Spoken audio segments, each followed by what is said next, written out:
కార్యక్రమాన్ని ఉద్దేశించి మన గ్రామ సర్పంచ్ అయిన కృష్ణమౌళి లక్ష్మమ్మ గారు 2 మాటలు మాట్లాడవలసిందిగా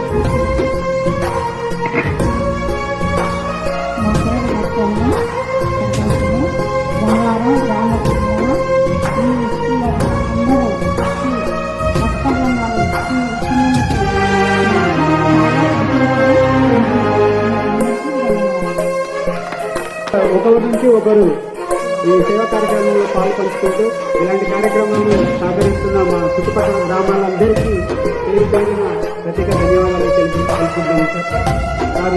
ఆధ్వర్యంలో స్వామి వివేకానంద జయంతి సందర్భంగా రక్తదాన శిబిరం నిర్వహించడం జరిగింది.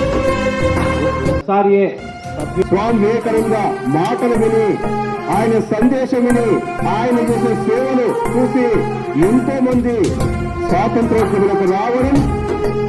అందుకే స్వామి వివేకానంద చెప్తారు, శక్తి యుక్తి భక్తి ఎదుటారు ఉన్నా లేకపోయినా ఈ 3 మాత్రం స్వామి వివేకానంద.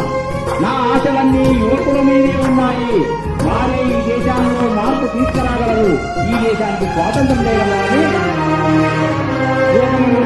ఉన్నప్పుడు స్కూల్ వెళ్ళేవాళ్ళు. వాళ్ళకు గురం బండి ఉండేది.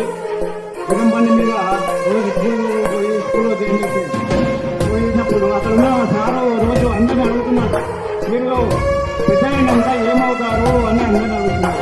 డాక్టర్ చెప్తున్నారు, ఒకరేమో పోలీస్ అంటున్నారు, అంటున్నారు. ఒకరొకరికి తోచిన విధంగా చెప్పుకుంటున్నారన్న. అప్పుడు వివేకానందని కూడా అడిగింది, వివేకానంద స్వామి మరి నువ్వేమవుతావు అని. అప్పుడు వివేకానంద పేరు నరేంద్రుడు అని చిన్నప్పుడు నరేంద్రుడు అయితే నువ్వేమవుతావు అని అడిగితే రోజు ఆయన బండి మీద వచ్చాడు, గురం బండి మీద. ఆ బండి నడపడం చూసిందన్న దాన్ని చూసి ఏమన్నాడు, నేను గురం బండి నడపటోనైతా అన్నాడు. అంటే అందరు నవ్వేంటి అసలు ఏమి గురం అందరు ఒకరు చెప్తే గురం బండి నడపటోనైతా అంటున్నది అందరు నవ్వేది. ఎందుకంటే భారతదేశంలో ఉన్న ప్రజలందరూ కూడా తిండి తిప్పలు లేకుండా మరి కనీస గుడ్డలు లేకుండా ఎంతో మంది ఆయనకి సరుకులు అంటే ఇంకా మంచి వసతులు కల్పించారు. కానీ అతను స్వీకరించారు. ఆయన కటిక నీళ్ళపైన పడుకున్నారు. కాబట్టి ఈ రకంగా దేశంలో ఎదుర్కొంటున్న ప్రజల యొక్క బాధ్యతలను స్థితిగతులను మార్చడానికి మరి అమెరికాలో ఉన్నటువంటి